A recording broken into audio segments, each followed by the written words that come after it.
Gepleýär Azatlyk radiosu. Assalamu alaykum hormatly dinleýijiler. Eferde Dünýä Türkmenleri gepleşigimiz mikrofon öňünde maksat Ataýew.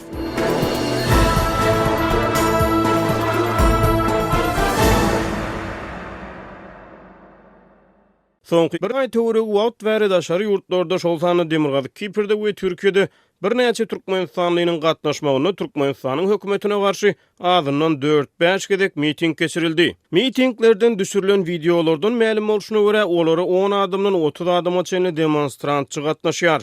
Görünüşinden koronavirus pandemiýasy bilen baglykda mitinglere gatnaşyjylar ýüzlerine maska takýarlar.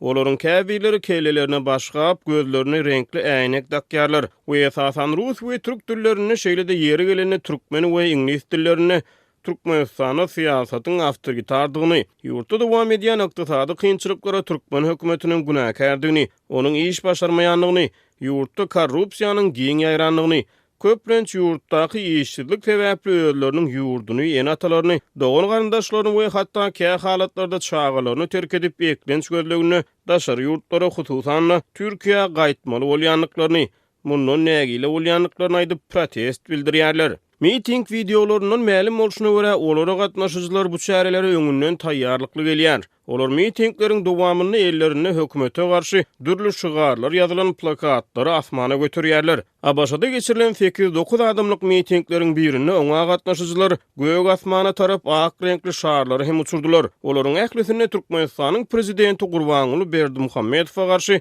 nägilelik sözleri beýan edilýär. Bu çykyşlaryň ählisi sosial ulgamlara goýulyp şol ýerden destini giň tomoşasy köpçüligine ýetirilýär. Görnüşinden şeýle ýygnaklaryň guramaçylygynda da sosial media ören wajyp rol oýnaýar. Şol bir wagtyň özünde Daşary ýurtlarda gurnalýan nägilelik mitingleri bilen bir hatarda finçler sosial mediada siýasatyň Türkmenistanyň versiýasyna çapraz garaýyşly siýasy pikirleriň açaçan beýan edilip başlananyny, belli bir derecede siyasi etikanyň çägine milli debatyň kemale gelýändigini, halk bilen döwletiň arasyna tas 3-10 ýyllygyň dowamyny çuňlaşan hatda gasyňak baglan umumy milli meseleleriň käýarym sosial mediada ara alınıp maslahatlaşylýandygyny, bu ugurda jedellerin, diskussiýalaryň konstruktiv çekişmeleriň döreýändigini aýdýarlar. Dünýä Türkmenleriniň bu sanyny biz Daşary ýurtlarda ýaşaýan türkmenistanlylaryň türkmen hökümetine garşy geçirýän protest çäreleri hemde olaryň guramaçylygyna sosial medianyň oýnaýan roly barada gurrüň edýäris. Türkmenistanyň köpçülikliň guramaçylykly häsiýetde mundan ozal sosial mediadan geçen tomuz haçyna ýurdun prezidentiniň aradan çykanlygy barada ýaýran habarlaryň fonuny bu habarlara garşy türkmen sahnasynyň tanalan wekilleriniň öňbaşlygyny giňden peýdalanypdy. Biz bu guramaçylygda gepleşigimiziň ahyryna degip geçeriz. Ýöne Daşary ýurtlarda geçirilýän soňky mitingler we olar bilen bagly sosial mediada peýda bolýan işçilik, olaryň mazmunynyň ma'lum bolşuna görä ýurtdaky ykdysady kynçylyklardan ujalýar. Galybertede şeýle nägilelik çäreleri ýek ýarym ýurdun içinde de bolup geçýär. Olarda da esasan un we çörek getmeçiligi ýaly ykdysady meseleleri nägilelik beýan edilýär. Mesele Azatlyk radiosynyň habarçysy apreliň başynda Mary şäherinde onlarça aýal adamyň gatnaşmagyny protest çäresiniň geçirilendigini, oňa gatnaşanlaryň un yetmeçiliginden şikaýet edendigini we protestden ýynjylyksyz bolan ýerli häkimetleriň wakanyň bolan ýerine baryp oňa gatnaşyjylaryň her haýsyna 2 kilogramdan un paýlandan soň ýygnananlaryň dargaşanlygyny habar berdi. Dogrusy soňky 3-4 aý Daşary ýurtlarda ýaşaýan türkmenistanlylar üçin ýurdun içinde ýaşaýan adamlar üçin gowgaly geçen ýaly Hataýdan ujalan koronavirus keseliniň dünýä ýaýramagy bilen häkimetleriň onuň öňüni almak tagallalarynyň çäginde ýanwar-fevral aýlaryna Türkmenistana amala aşyrylan halkara uçur gatnawlary ýyllygyna togtuldy. Munyň netijesinde Moskwa, Istanbul, Deli ýaly iri şäherlerden ýurda dolanýan ençeme türkmenistanlynyň öýe barýan ýollary petiklenni.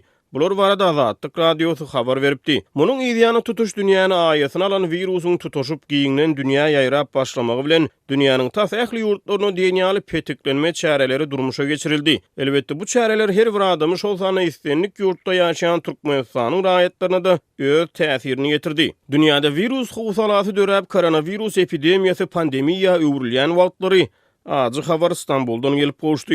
Mart'ın ortalarına Türkiye'de zahmet çeken 55 töwere Türkmenistanly migrant koronavirusdan gorunma üçin ýatama arakdan helak boldular. Ol wagt serhetler hem ýapyk dünýäniň çar künjegine virus gorkusy höküm sürýär. Türkiye'de jan beren Türkmenistanlylar ýat ýurtda İstanbul'un bir mazarlygyna topraga tapşyryldy.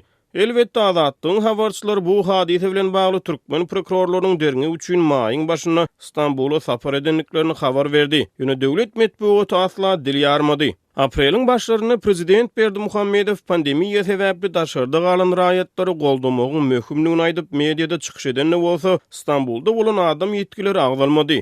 Bellemeli ýeri olar barada habarlar we videolar sosial mediada ýaýradyldy. Bu wakadan edil bir ay töweregi wagt soň apreliň ahyryna Türkmenistanyň Lewap we Mar vilayetlerine güýçli tupan turdy. Azatlygyň sebitdäki habarçylar bu güýçli howa hadisasynyň netijesinde onlarça adamyň helak bolanyny, ýaşaýyş jaýlaryna agyr ziýan ýetendigini habar berdi. Hökümet resmiýetleri we döwlet mediýasy bu barada dymny, ýöne harasatdan videolar we suratlar sosial media syzyp çykdy. Bularyň üstesine pandemiýa sebäpli serhetleriň ýapylmagynyň ýygyny ýurt içinde azyk haritlarynyň döwlet dukanlarynyň gytçylygy hasda güýçlenip başlady.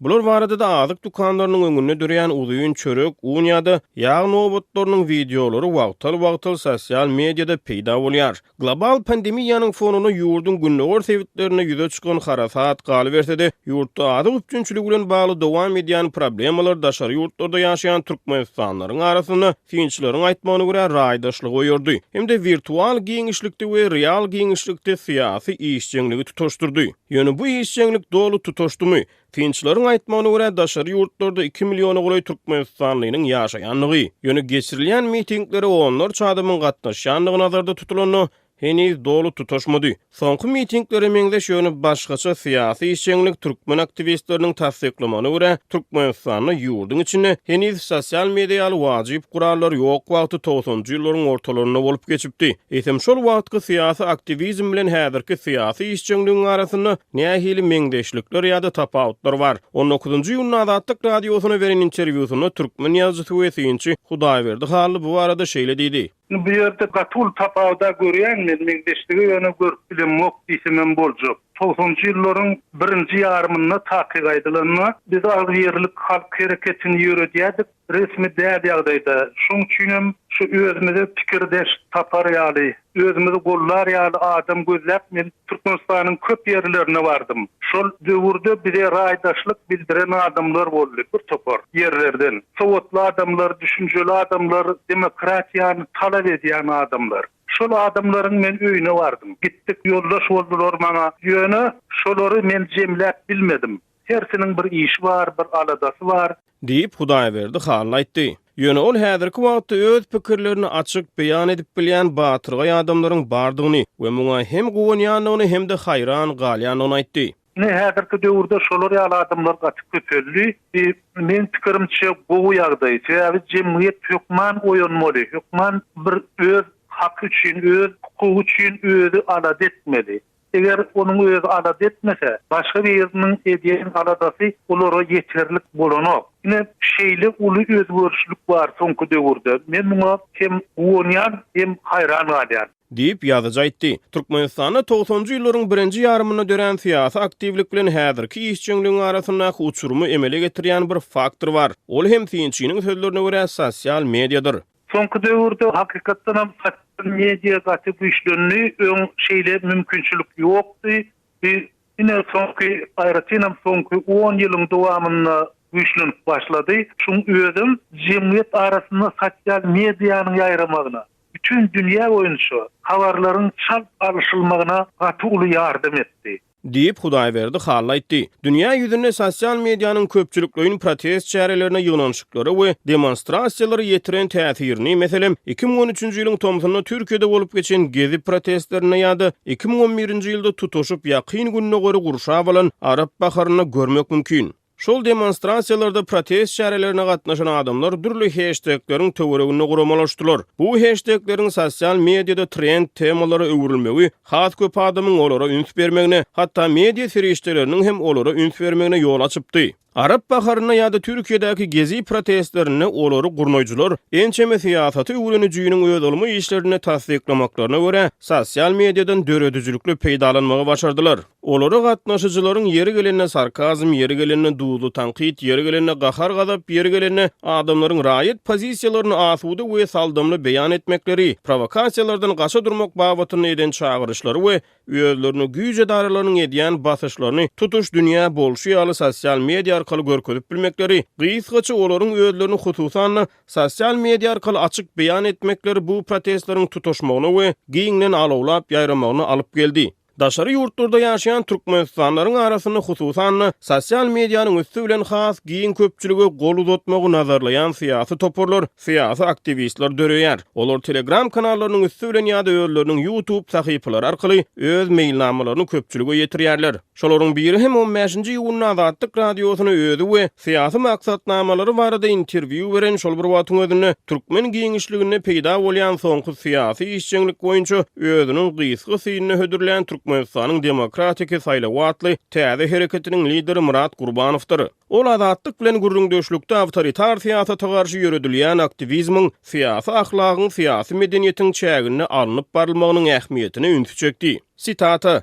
"Syýasy işçilik alınıp barylany etika bolmaly, azyjyk syýasy medeniýet bolmaly." Sitataның soňy diýip maýyň başyna döredilen syýasy hereketiň ýol başçysy 15-nji ýylyň Azatlyga beren interwiusyny aýtdy. Ol Türkmenistany häkimiýet başyndaky syýasy rejimiň daşary ýurtlarda öňeýän syýasy hereketleri aralaşýanlygyna özüniň ynanýanlygyny gurrüň berdi. Demokratik hereketiň lideri türkmeniň tire taýpa jemgyýetçilik gatnaşyklaryny demokratiýanyň öňünden gelýänligini ýytdy. Maglumat üçin aýdylsa, Türkmenistany häzir demokratiýany gysmakda tanqid edilýän syýasy giňişligi Türkmenistanyň Demokratik Partiýasy atly partiýa agalyk edýär. Sosial medianyň syýasy işçiligi guramalaşdyrmakdaky rolyna dolansak 19-njy ýylyny Azatlyk radiosyna beren interwiusyny 90-njy ýyllaryň başlaryny Aşgabatda geçirilen syýasy mitingleriň guramaçylygyna gatnaşan ýazyjy Hudaýberdi Hally häzirki sosial medianyň hödürleýän mümkinçiliklerini şol ýyllarda geçirilen mitingleriň guramaçylygyna ulanlan gurallar bilen deňeşdirdi. Sosial medianyň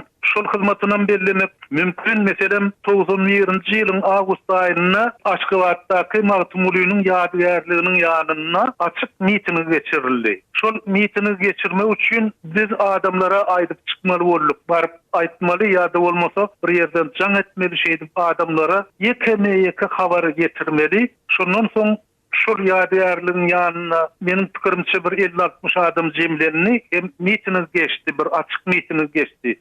Gatumot miting geçdi. Dikkat çetäniň ýa-da inni şolar ýaly habarlary ýüzüra bütün millete ýaýratmak mümkin. Häzirki medianyň şeýle gowy mümkinçilikleri bar. Diýip Hudaýberdi Hally aýtdy. Ýöne beýlik tarapdan Türkmenistanyň ýurduň içinde häkimetler halkara hasabatlary görä sosial ulgamlary petikli saklaýar. Şol bir wagtyň özünde Türkmenistanyň hökümeti ähli ulgamlarda sanly ulgama geçýänligini, bu ugurda işlenip düzülen ýörüýte konsepsiýalaryň ýerine ýetirilýänligini aýdyp gelýär. Eýsem sosial medianyň Türkmenistany petikli saklanmagy ýurtdaky umumy syýasy we jemgyýetçilik howa nähili täsir ýetirýär. Olary petikli saklamak bilen haýsy mümkinçilikler elden giderilýär. Meniň pikirimçe Türkmenistan şol sosial ulgamlaryň bir näçesini petiklemek bilen diňe özüne ziýan edýär. Sebäbi Türkmenistan häzir dünýädäki medeniýet adatlygy boýunça iň aşagda durýan, iň pesde durýan 3 ýurduň biri bolup durýar.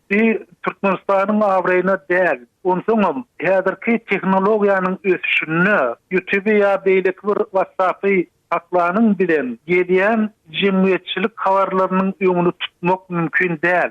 Sebäbi adamlar başga ýollar bilen, başga usullar bilen şol maglumatlary almaga çalışýarlar. Ikinji bir tarapdan Türkmenistanyň içinde bolup geçýän ýagdaýlar baradaky informasiýalar daşyna çykýar. Ýurduň daşyna çykýar. Demek adamlar şol informasiýany daşary çykarmagyň usullaryny bilýärler, şonu öwrenýärler. Beýlik bir tarapdan ýene tekniki ösüşe gelse, sanly ýylyň içinden asla hiç bir zady ýaşyrmak mümkin bolmaz kadip pikir edýän.